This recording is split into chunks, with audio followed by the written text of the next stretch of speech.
Assalamualaikum warahmatullahi wabarakatuh. Perkenalkan, nama saya Indah Lestari, NIM 42. Saya dari Program Studi Pendidikan Bahasa dan Sastra Indonesia, semester 7 kelas A Universitas Muhammadiyah Purwokerto. Di sini saya akan mempresentasikan hasil dari artikel saya dengan judul artikel Analisis Konstruktif Makna Leksikal Bahasa Jawa Dialek Cilacap dan Dialek Pekalongan. Tugas ini saya ajukan untuk memenuhi tugas mata kuliah analisis kesalahan berbahasa. Yang pertama, terdapat abstrak. Pada penelitian ini merupakan penelitian yang menggunakan metode deskriptif kualitatif dengan fokus penelitian analisis konstruktif pada tataran makna leksikal.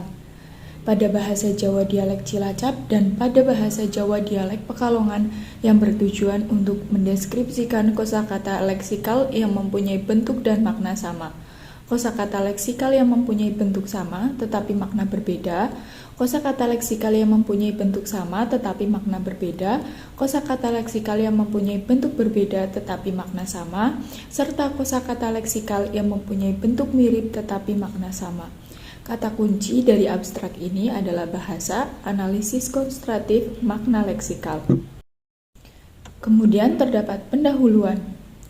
Bahasa menurut Hair pada tahun 2014 adalah sistem lambang bunyi yang dihasilkan oleh alat ucap manusia dan bersifat arbitrer, digunakan sebagai alat komunikasi. Bahasa oleh manusia dijadikan sebagai alat untuk berkomunikasi dan menyampaikan informasi antar sesama anggota manusia. Analisis konstruktif adalah langkah kerja yang digunakan untuk menyelidiki perbandingan antara dua bahasa atau lebih.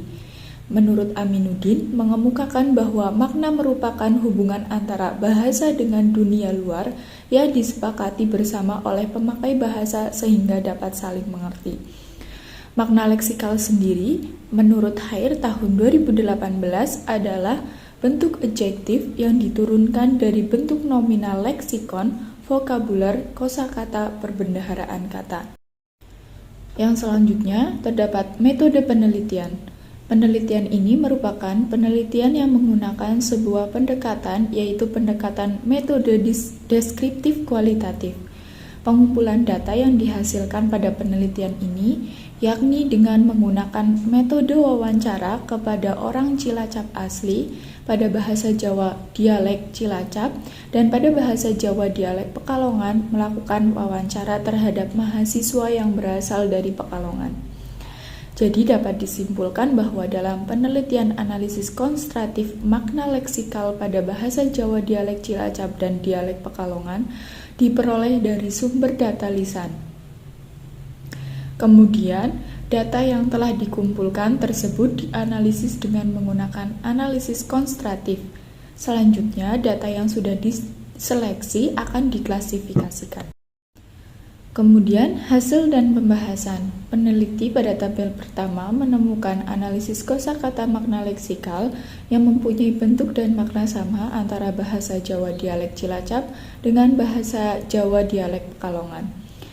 Ini adalah contoh yang peneliti temukan pada bahasa Jawa dialek Cilacap, atis, sedangkan pada bahasa Jawa dialek Pekalongan sama atis yang mempunyai makna leksikal dingin. Kemudian mati pada bahasa Jawa dialek Cilacap, mati juga sama pada bahasa Jawa dialek Pekalongan yang memiliki makna leksikal meninggal.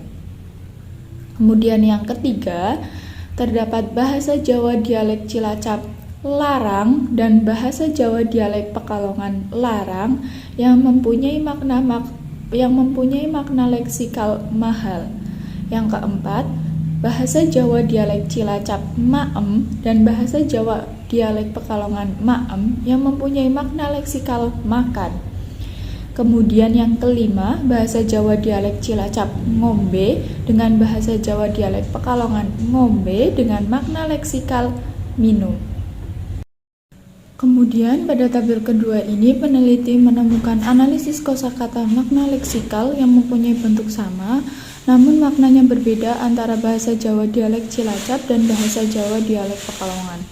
di mana pada bahasa Jawa dialek Cilacap, kencot memiliki makna leksikal lapar, sedangkan pada bahasa Jawa dialek Pekalongan, kencot memiliki makna leksikal keinjak.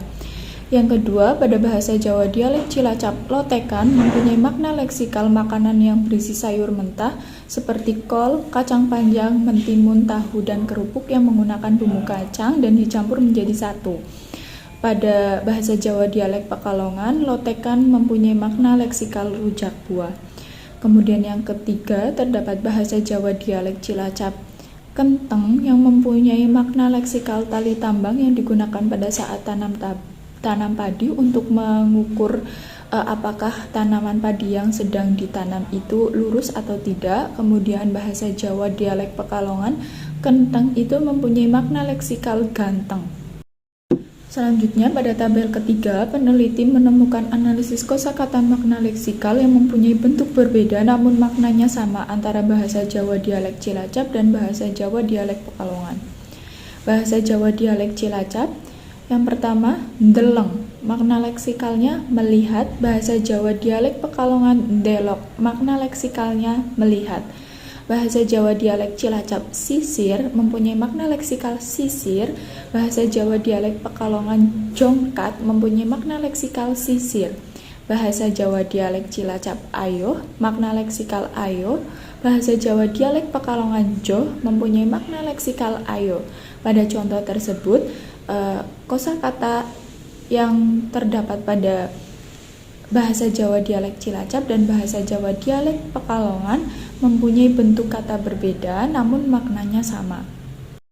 Selanjutnya, pada tabel keempat, peneliti menemukan analisis kosakata makna leksikal yang mempunyai bentuk mirip namun maknanya sama antara bahasa Jawa dialek Cilacap dan bahasa Jawa dialek Pekalongan. Bahasa Jawa dialek Cilacap apa, sedangkan bahasa Jawa dialek Pekalongan opo, yang mempunyai makna leksikal dalam bahasa Indonesia apa. Bahasa Jawa dialek Cilacap nggawa, bahasa Jawa dialek Pekalongan nggowo, yang mempunyai makna leksikal membawa. Bahasa Jawa dialek Cilacap ngapa, bahasa Jawa dialek Pekalongan ngopo, yang mempunyai makna leksikal ngapain. Kemudian pada bahasa Jawa dialek Cilacap wareg, bahasa Jawa dialek Pekalongan wareg, yang mempunyai makna leksikal kenyang. Itulah contoh yang peneliti temukan mengenai kosakata makna leksikal yang mempunyai bentuk mirip namun maknanya sama antara bahasa Jawa dialek Cilacap dan bahasa Jawa dialek Pekalongan. Yang terakhir terdapat penutup, yaitu mencakup 2, simpulan dan saran. Yang pertama, simpulan. Dalam penelitian ini menemukan bahwa kosakata antara bahasa Jawa dialek Cilacap dan bahasa Jawa dialek Pekalongan mempunyai berbagai variasi leksikal. Di antaranya, yakni kosakata yang mempunyai bentuk dan makna yang sama antara bahasa Jawa dialek Cilacap dan bahasa Jawa dialek Pekalongan, terdapat 16 kosakata. Kosakata yang mempunyai bentuk sama namun maknanya berbeda antara bahasa Jawa dialek Cilacap dan bahasa Jawa dialek Pekalongan, yakni terdapat 3 kosakata. Kosakata yang mempunyai bentuk berbeda namun maknanya sama antara bahasa Jawa dialek Cilacap dan bahasa Jawa dialek Pekalongan, terdapat 7 kosakata. Adapun kosakata yang mempunyai bentuk mirip namun maknanya sama antara bahasa Jawa dialek Cilacap dan bahasa Jawa dialek Pekalongan, terdapat 8 kosakata. Yang terakhir, terdapat saran. Penelitian mengenai analisis konstruktif makna leksikal antara bahasa Jawa dialek Cilacap dan bahasa Jawa dialek Pekalongan ini masih dapat diperluas cakupannya. Dengan penelitian lanjutan itu dapat menambah pengetahuan mengenai analisis konstruktif serta dapat bermanfaat bagi para pembaca. Sekian presentasi dari saya. Apabila terdapat kekurangan dan kesalahan, saya memohon maaf yang sebesar-besarnya. Wabillahi taufiq wal hidayah. Wassalamualaikum warahmatullahi wabarakatuh.